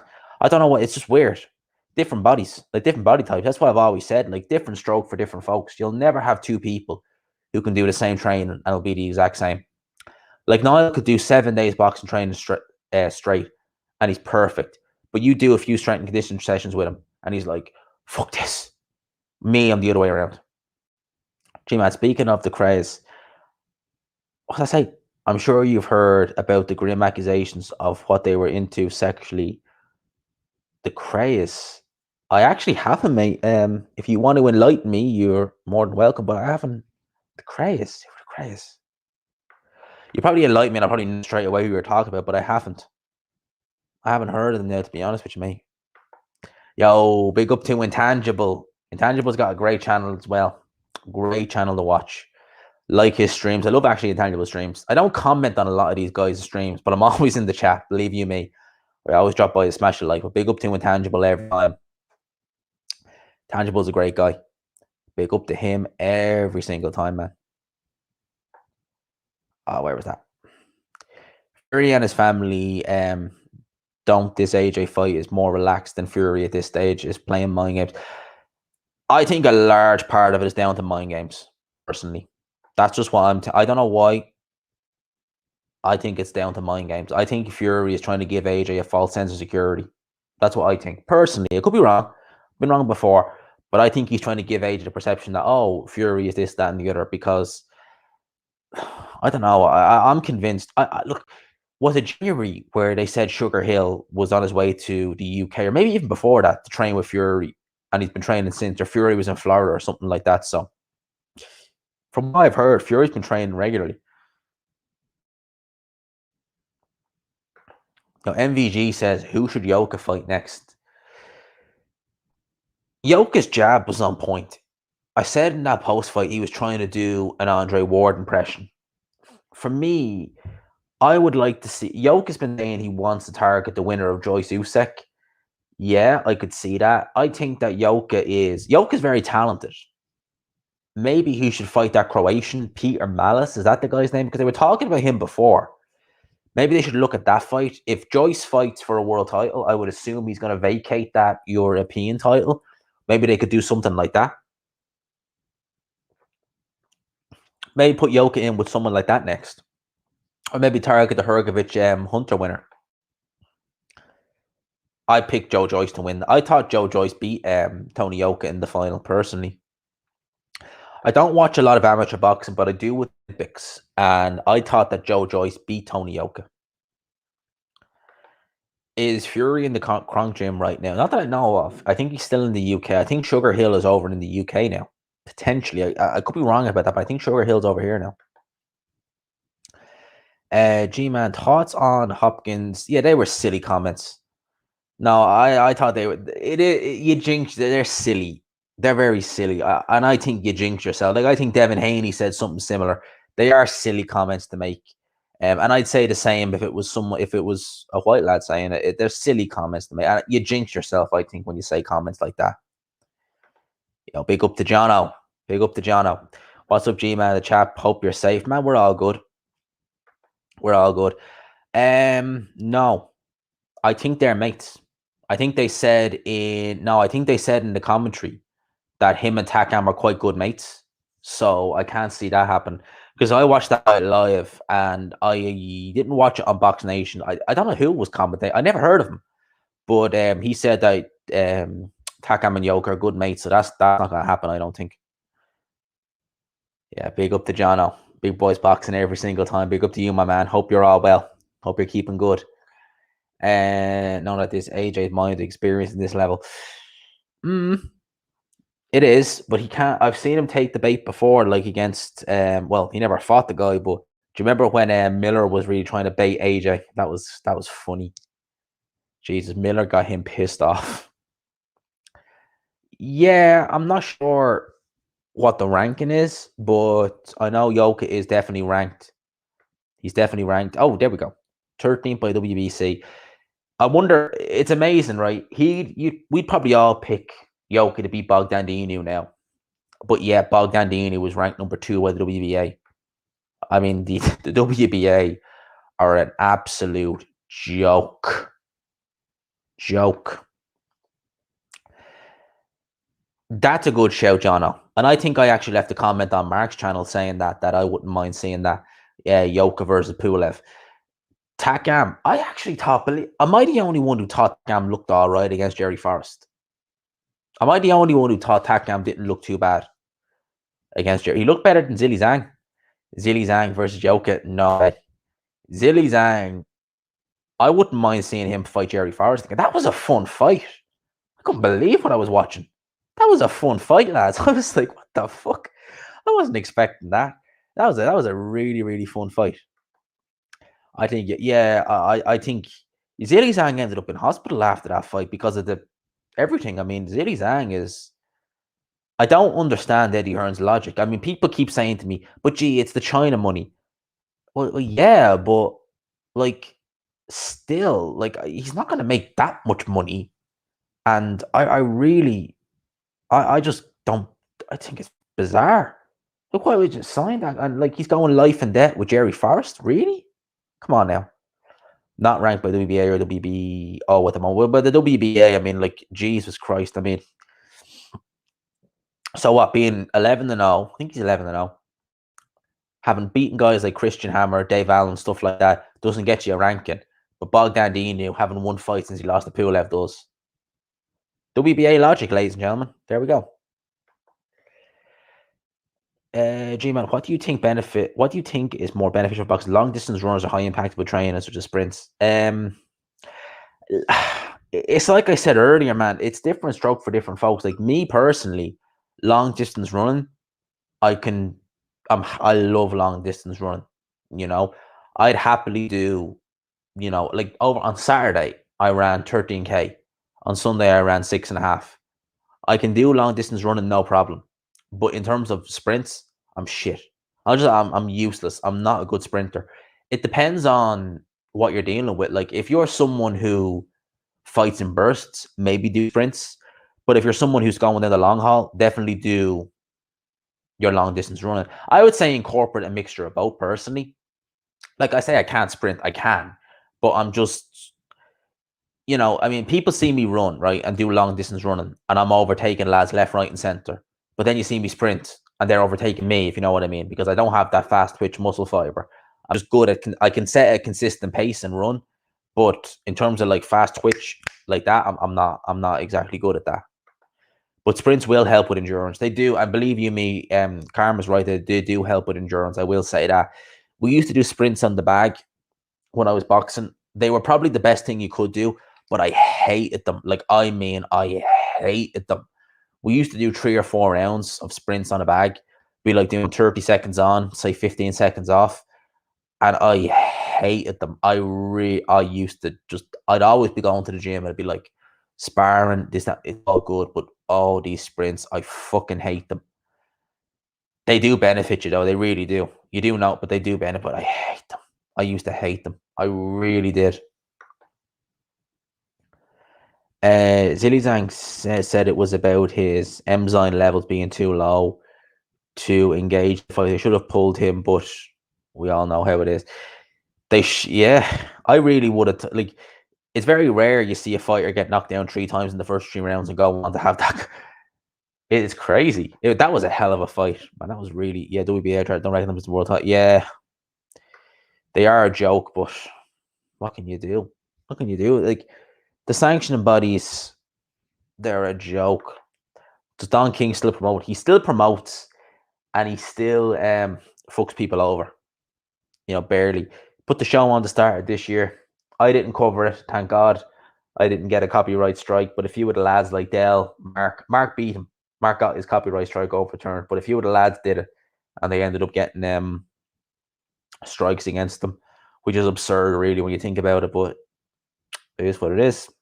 That's just the way Don King is. You can't make any money. Like, as I said, if you done a video on Stavern versus Brian, and you got 1,000 views, you're talking about £2, maybe £2, depending how long it is. That's money Don King doesn't want to see in your pocket. He wants to see it in thing. He wants to see it in his.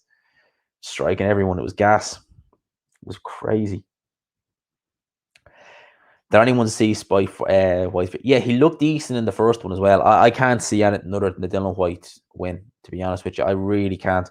I had that feeling.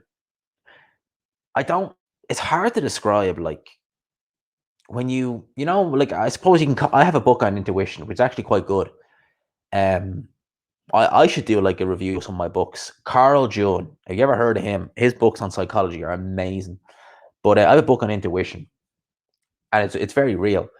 But I just had this feeling, this nagging feeling when he was fighting Povetkin the first time, like, Povetkin's going to win. Povetkin's going to win. And my head's telling me, what are you talking about? Like, obviously White's going to win. And my head's just like, no, Povetkin's going to win.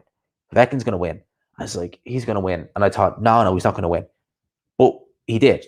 And with this one, I have none of that. I'm just like, no, White's going to win. White's going to win, and it's going to be fairly straightforward, I believe. If you could pick random heavyweight name out of the hat, you get a better ranking. Oh, no, he's not. Joe's not joking. You honestly, like, think of it like this, right? No, I'm not going to say it. I'll only fucking end up getting another message on Twitter. I was going to say take Niall Kennedy and put my WBA rank. They justify it. I'll only get another angry message on Twitter. WBA have at least 2 world champions monthly. It's just ridiculous. They're an absolute joke. Oh, here we go. Can't do a stream without this guy getting mentioned. Gonna bring up the boogeyman, but did Lovejoy retire without his dream fight versus that? I don't know. He was talking about fighting a few weeks ago, and there's nothing on BoxRec. I don't know. Lovejoy versus Allen. That's the fight we all want to see. Dave Allen. Let me know how that looks.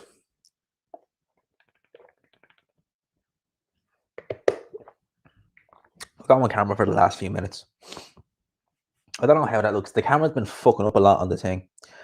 I don't want to use StreamYard on my phone because I don't know how to click on the comments and all that. So I'm still trying to fiddle around with that because I want to do my interviews on that.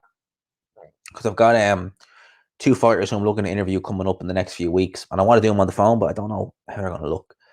But yeah, Lovejoy, he's an all-time great. No, I don't think he's retired, but I think he's kind of in limbo. I mean, like, he's never been paid for a pro fight. If you think about it, like, because he's only been. Do you know what, right? A lot of people find it surprising when they find out for the first time that a lot of these fighters who are like up and coming. So, like, if you go to Hungary and you're fighting bums, you're not getting paid, you're paying them. And as far as I'm aware, Lovejoy, he's never been paid, and I don't know if he's even going to fight. Lovejoy has quit boxing and took up YouTube. He's uploaded 2 videos. He's trying to figure out how to use fun. Oh my God, man. Big up to AA Boxing Blunt as well. Big up to you, my man. So Lovejoy's gone on to YouTube. Jesus Christ. Yeah, Lovejoy versus Allen. I mean, you have to admire kind of what Lovejoy did in a way, because he's literally just chanced his arm into kind of where he is. Like, he's fought nobody. And I'm telling you now, about 10 of them fights, I doubt he's even had. Look at the weights. Look at Michael Smith. Like, look at Michael. They're the image of one another. They're the fucking splitting image of one. You're never going to convince me that they're not the same person. Splitting image of them, even the same background. You may as well, like, look at the curtains behind me. You may as well get someone else and just put a hat on. Yeah, you may as well just be like, yo, G-Man's fighting, and who is he fighting? He's fighting Michael Smith or someone like that. Just me with the hat on, and then just say like, yeah, they're not the same person. That's literally what it is. Same background and all. That's literally what it is. Brecken must be a real warrior. If I was him, that's what I thought. So did I. Actually thought he was going to retire because Povetkin's made a hell of a lot of money. So I don't know why he's still. I mean, I suppose another couple of mil never hurts, I suppose. But he looked, for my money, he looked shocking before he stopped Dylan White in that fight. That was the worst I've ever seen him look. Really was. That's the worst I ever seen him look.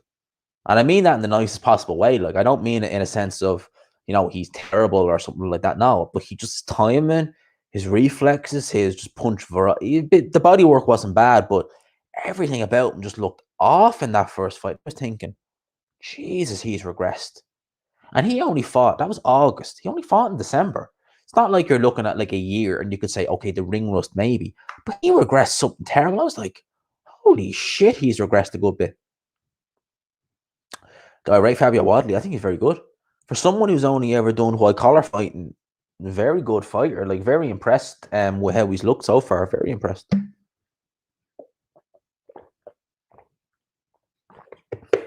It's thirsty work here, lads. Do you know that? I plan on doing an hour. I'm nearly an hour and a half in this. But I enjoy it. I enjoy these. I love doing these live streams. The only reason I didn't do them earlier is because the Wi-Fi was all over the place here. It was just annoying me.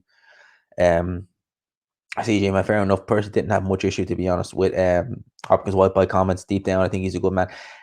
No, look, I've always liked Bernard Hopkins. Those comments were just a bit out of place. They're just silly. Like, I mean, when Ting said it, the guy, Haney, you drink it. They are just silly. They're silly comments. You shouldn't need to say it. And I'd be saying the exact same if a white guy said it about, a black person. I'd be saying that's just stupid. It's no different. But I think Hopkins. I think Haney drinks himself as well now in future for that.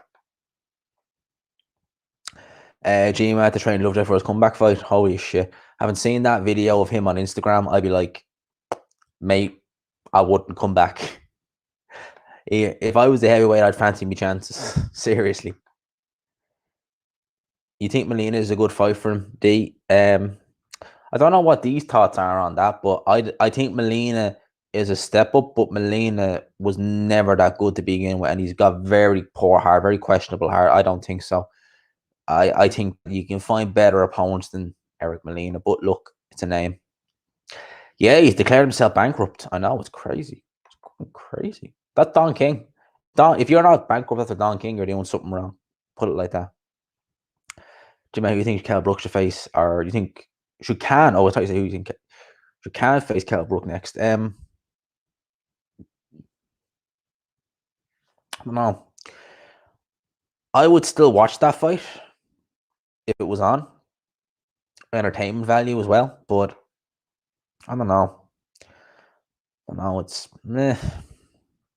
It's lost its value at this stage, but it's a big money fight for both guys. I mean, I'd still watch it, but it's not as intriguing as it was once upon a time. It's Stacy, big up. Sub G man, great channel. Thank you so much. Who you got, Frampton or Heron? I think that Carl Frampton is a long range boxer. He's not got much of an inside game. Leo Santa Cruz is able to outbox Frampton, and Leo Santa Cruz is not an outside boxer. He's more of a volume puncher, and he's able to outbox Frampton. Herring is coming down from lightweight. He's taller, longer, bigger. He's going to outbox Frampton. I can't see Frampton winning this fight. I really can't. Jimmy, what do you think of Freddie Flintoff's match a few years ago? I never actually seen it. I know he did it, but I never seen it. By the way, I love Carl Jung, his idea of shadows. Yeah, Carl Jung, if you've never read his books, I have 2 of them, and I'm trying to get a few more. He blows my mind. I read his book on dreams. Blows my mind. Like, I read a lot. I have a lot of books in my bedroom. I don't have many here, but I have a lot of books. Carl Jung, Edward Bernays. I started on The Prince by Machiavelli, which is a great book, by the way. That's the kind of things I read. But Carl Jung, oh my God. Wow. I mean, if you have an interest in psychology, I recommend you read any book by Carl Jung. Oh my God. Wow. Blows my mind. Do I believe the photos of Andy Ruiz jacked up? The legs seem legit, to be honest with you. I do. The legs seem legit. I don't believe. See, Andy Ruiz, I don't believe the pictures where it's him, like, in the side or, up way high up above the air. I don't believe them. But when I see him, like, where it's like straight, there you go, like, no, like, a bit like me, like this, I'm like, oh yeah, because you can't really fuck around with that. The legs look big.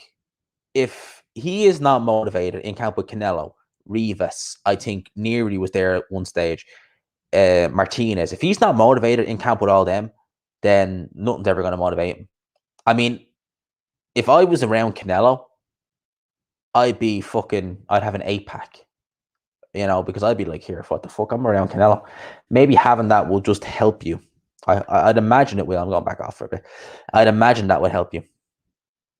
Joe Parker should throw love line opponent. Yeah, get him over here in Dublin.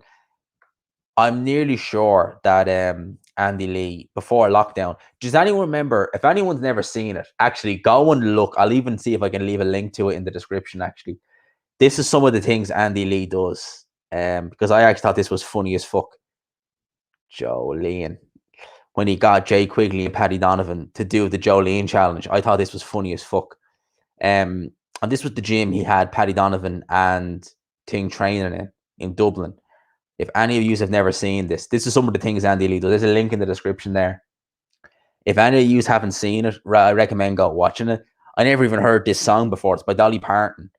and it's actually quite good. It's what he had. There is the link there. This is some of the things Andy Lee does in training. He done it with Paddy Donovan and Jay Quigley. So I definitely recommend you go watch that. Some of the things Paddy Donovan or Jake Thing does. Andy Lee, I think he is a cool guy. I believe you me, I've criticized plenty of Irish fighters. I've said they'd lose and they lose, but Andy Lee, I think, will make a good trainer. I really, truly do. G-Man, who's the fighter in this era if you bet how to choose? Canelo, definitely. Oh, Canelo, night and day. Canelo Alvarez every day and twice on a Sunday. In this era, Canelo. Chocolatito has to get a shout out. Irrespective of the losses to Room Versailles, got to give Chocolatito. Chocolatito, fuck me, he is a legend. Who else? Kovalev, I always loved. I always loved watching Kovalev before, he went downhill, but definitely Canelo. Nice work recently, G-Man. You got this, putting out consistently good analysis. Chris, I'll tell you this now. When I started YouTube first, it was 2019 when I fully started doing it. By now, it's just a way of life. I just got so used to, in the evening, record videos, do X, Y, and Z, cover fights on the weekend. It's going to be weird whenever it opens back up and I can start seeing the lads again. Well, I see them anyway, but when we can really start going out, it's going to be... And I'm still going to do my channel, obviously. Like, I love it. But it's been crazy. Like, I mean, like, nearly 4,000 subs. Holy shit. It's crazy. It's absolutely crazy. Could interview Parker in Dublin at Andy Lee's gym when the restrictions are eased. Well, I'd interview him anyway. I don't give a shit about the restrictions, but I don't know what the gym is here. I think he's kind of based in London now. He had a gym. I don't know if it was a gym necessarily. I think it was somewhere in Inchicore, which is more the south side. That's kind of more inner city Dublin. But I can't see him training in Dublin. I think he's based in London now. I think Paddy Donovan is training in London. Jay Quigley is still in Donegal, but whenever he's fighting, he's with Andy Lee. I'm not sure where he has it based. When he was, before the restrictions came in last year, he was kind of going around from gym to gym, but he had one specific gym he was training in. I just don't know what gym it was.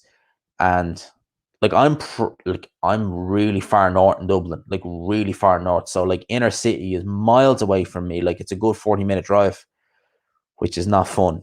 And driving through Dublin is stressful. Believe you me, driving through Dublin is fucking stressful. Even during the lockdown, it's stressful because the roads change so quickly. Like, you're in one lane, all of a sudden it changed the level. Yeah, driving through Dublin is not fun. Actually, you're right there. Pacquiao is the greatest of this era. Canelo is the greatest at the moment. Manny Pacquiao, what do you say about him? I mean, I never would have thought he would have beat Keith Thurman. Honestly, never would have thought he'd beat Keith Thurman. Errol Spence is the fighter of the era. Look at who he's fought. Yeah, Errol Spence has done great as well. You got to big him up. I was shocked. I'm still actually quite in disbelief that Errol Spence still looks as good as he does after the car crash. You have to understand that I really did think, looking at that car crash the way it was, I was like, there's no way. Like, I'm not saying he would have been shot, but I was like, there had to have been some residual damage. And for him to go in there against Danny Garcia is a good fighter and look every bit the same. I mean, I was just like, what the hell? Errol Spence is fantastic. He really is. It's fantastic. Yeah, Jung's very deep, but I love his work. Can't say I understand it. I can't say I've read all his books, but I certainly haven't. Yeah, some of his work is difficult, but it's definitely good. No, he's definitely... I'd recommend reading some of his work, definitely. Edward Bernays has very good work as well. I'd recommend reading the work of Edward Bernays. For those who don't know, Edward Bernays is he a first or second cousin of Sigmund Freud? And his grandson is the co-founder of Netflix, for those who don't know. But the work of Edward Bernays is very, very good. Very good. Recommend reading Edward Bernays' books. It's interesting. The insight he gives is just fantastic. See, I love all that. I love all that psychology and stuff like that. It's fantastic. But Carl Jung, Bernays, Machiavelli, The Prince is very good. I've started reading that now, and there's a lot of books, a lot of authors I've started reading now. A lot of them. They're all very good. The book I'm reading now, Intuition, is by a girl called Kate Howell is her name. A lot of it I already know, but it still doesn't hurt to kind of refresh it. And the book Intuition is very good. It's going over like things in your head, like when you're picking up on signals and all. This is what's working in the brain, and it's very good, really, really good. G-Man, Relax looking like me, and I think that Ruiz.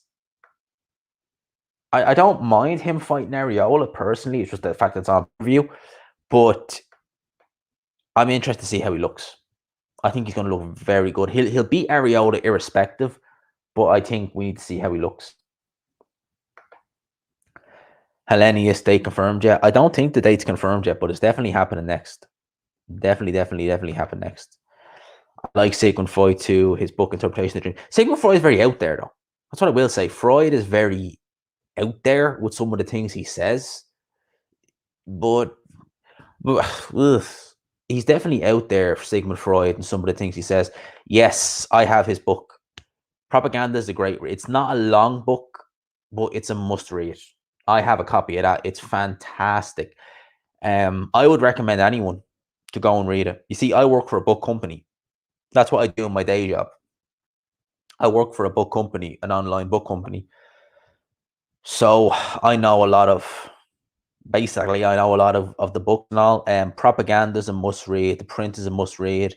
Carl Jung on Dreams is a must read. Intuition is a must read. Surrounded by Psychopaths, actually a very good read as well. All good reads.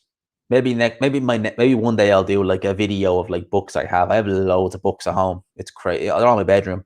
But I have loads of them. But definitely Propaganda by Bernays. Holy shit. It's, my mind was blown reading that. You know, a lot of stuff I already knew, but just reading it, it's just like, oh my God. But yeah, Propaganda by Bernays is a fantastic read. And you see, a lot of people don't know this. Public relations was called Propaganda, and Edward Bernays was the guy who founded the name Public Relations. A lot of people don't know that. Thoughts on Piers Morgan leaving ITV? Oh, Jesus Christ. He is just, I just don't know. He is just, I'm glad he's not on Good Morning Britain, but he'll get something else. He'll get something else, unfortunately. But the less we see of Piers Morgan for the time being, the better. He is just, God almighty. He is just, yeah, Chris has said it here. He's absolutely horrific. He really, truly is. Do you remember when Muhammad Ali died and he was criticizing Muhammad Ali after his death? And he was ridiculing anyone who spoke about Margaret Thatcher after her death. You know, he's just, God almighty. Just as long as we don't see him for a few months, I'm happy. He's just terrible. Terrible, man. Jeremy Clarkson is. Do you remember Top Gear, where I think they were asked about a car, and I think Jeremy Clarkson said, well, this car is this. But that's like saying Piers Morgan is this. Even still, it's still Piers Morgan. Big up to Jeremy Clarkson. Love Jeremy Clarkson. Do you think Benavidez pull potentially his Benavidez is, I hope so. There's a good fighter there, very good fighter there. But will he achieve his full potential? I don't know. I hope so. He takes coke, he takes things, you know, it's just, will he, won't he? Lovejoy does indeed have a YouTube channel. Karma, what's it called? So I'm going to Google it here. Christopher Lovejoy YouTube channel. YouTube.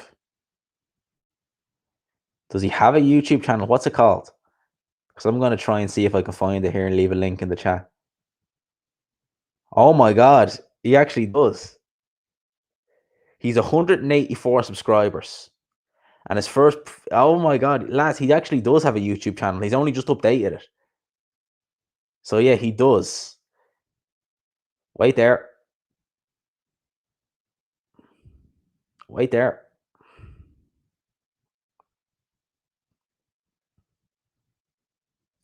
Go and support One Shot himself. There we go. Links in the description. What do I think about Max Verstappen? I love him. I think he's a fantastic driver. My favorite driver is Sebastian Vettel, but I like Max Verstappen. Bit hot-headed, but I like him. I love Sebastian Vettel.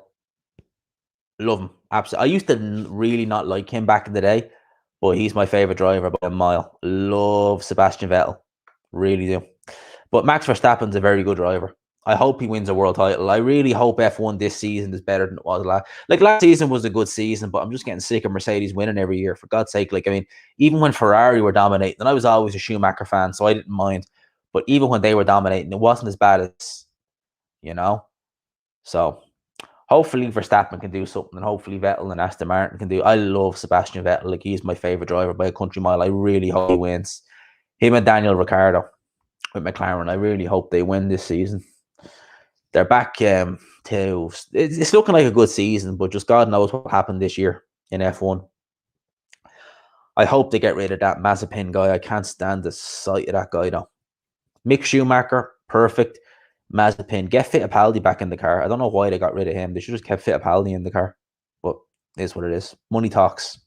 That's the thing about F1 I find amazing, right? Is that in F1, there's like Formula 1 and Formula 2. Formula 2 is like the Olympics in boxing. And if you do good there, you would expect to go to F1, right? It's a bit like you do good in the Olympics, you're signing with Top Rank, Matchroom, Golden Boy.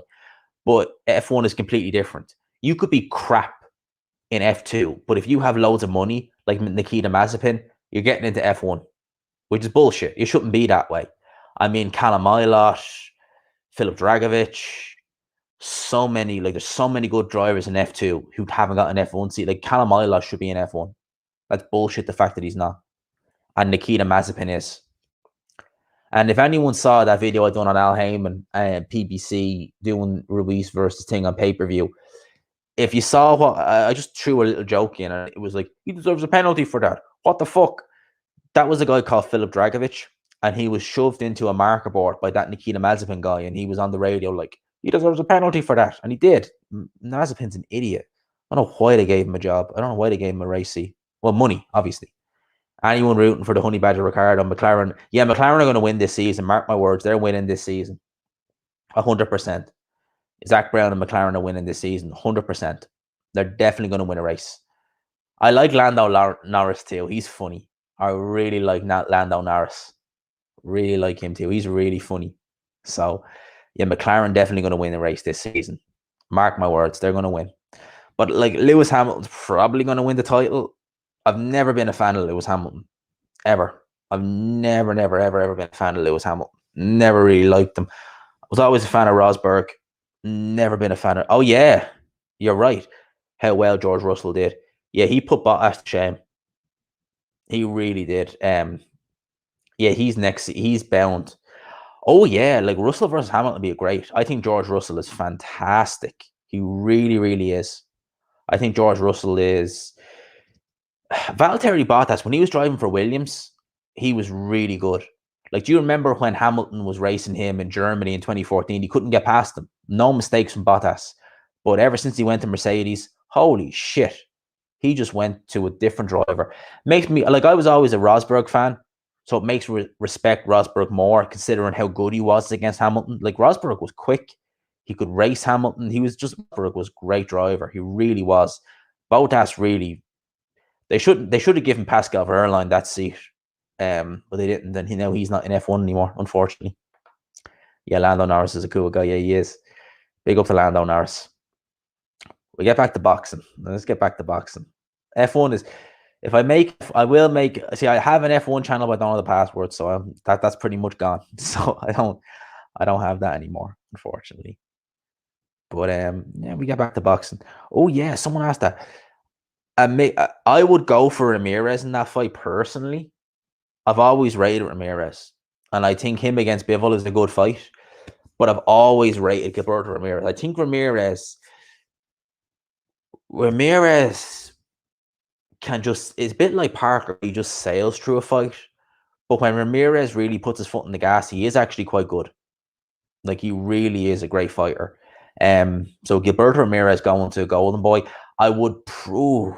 The ironic thing is, Ramirez coming up from 168 pounds, but he's bigger. Like, he was a big 168 pounder. He's probably bigger than that guy. What's his name? Bivol.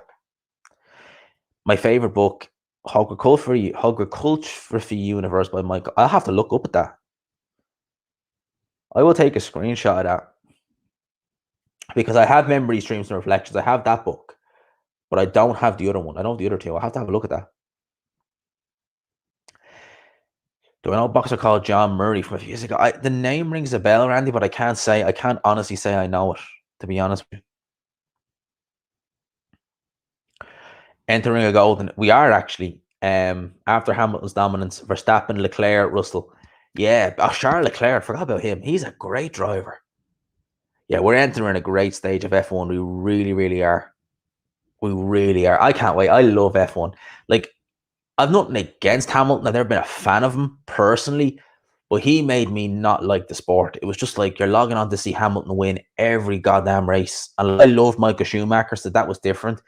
But I've never, even when he was at McLaren, his personality just never sat right with me. I was just like, no.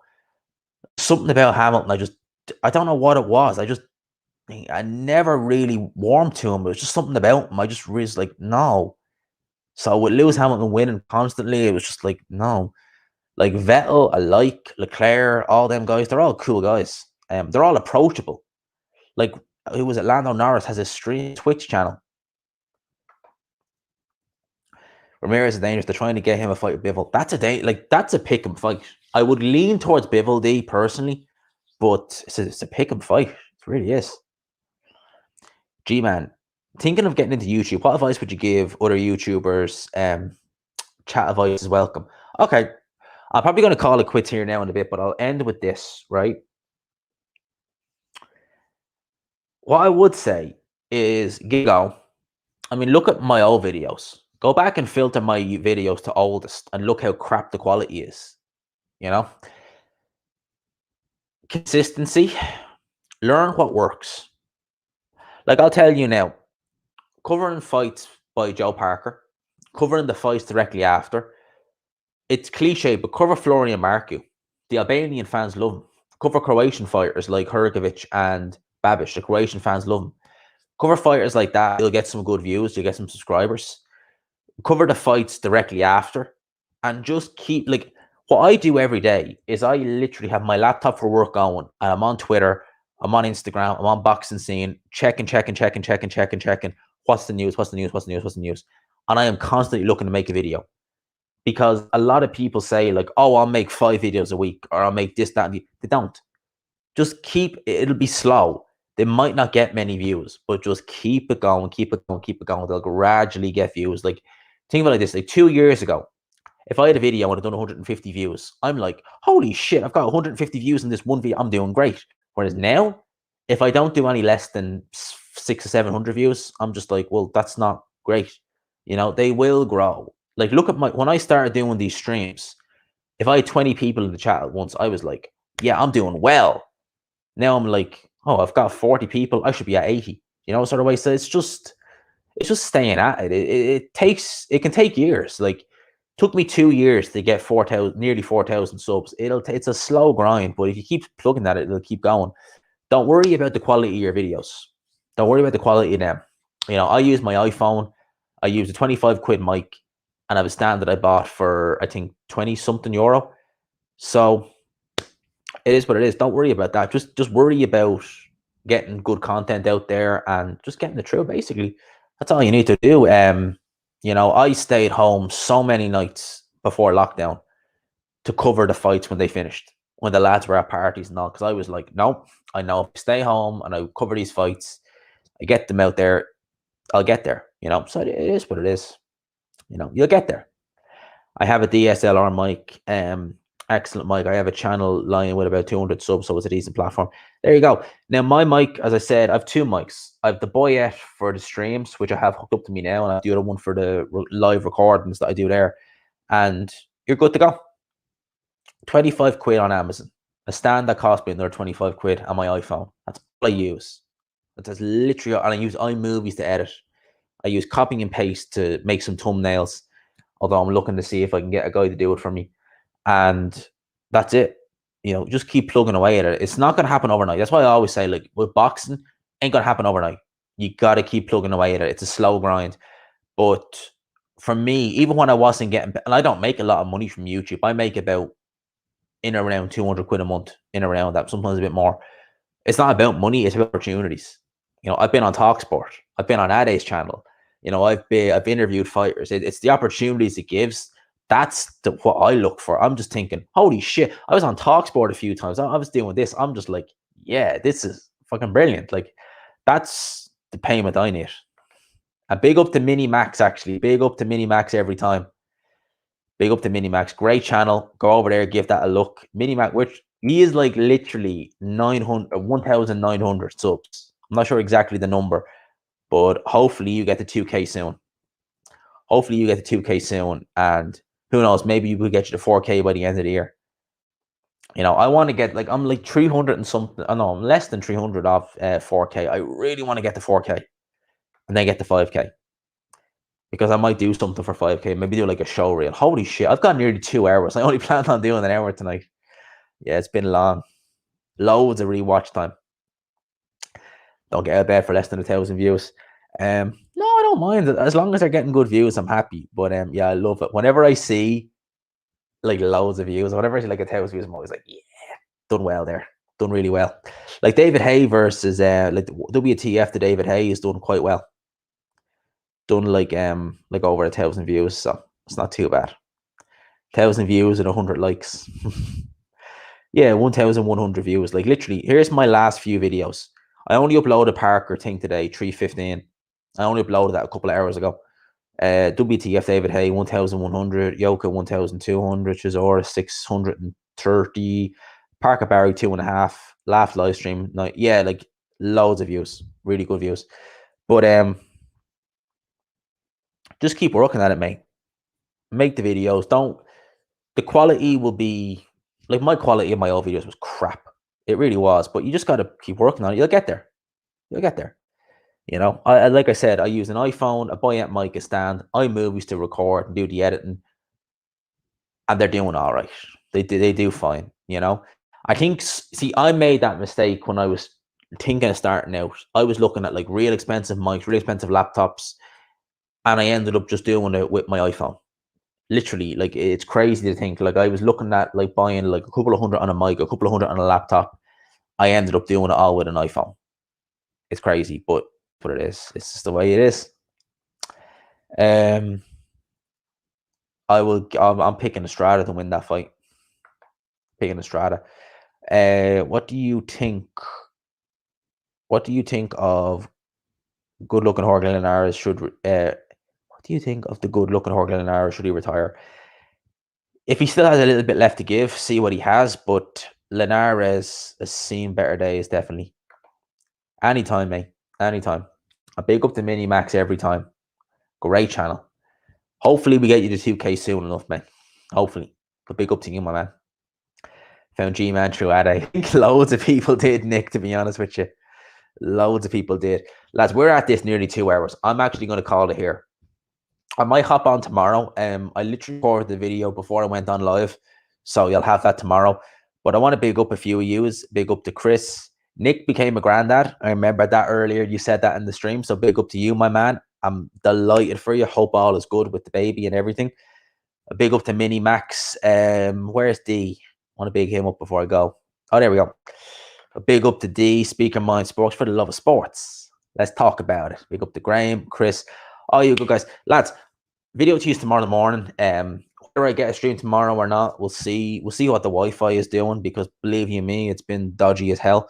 But big up to Limo as well. If you do have a channel, leave a link in the description, or comment on me whenever, and I'll shout you out. I'll put you in my recommended videos. Whatever you need, any help, I'm happy to help. Greetings from Orange County, California. Crazy, man, where everyone looks at. But yeah, big up to D every time. Salute to you. I'll hopefully you're doing a stream tomorrow. I'll catch you in that when I'm working. Big up to everyone in the chat, lads. I'll talk to you tomorrow. Peace and good night. God bless.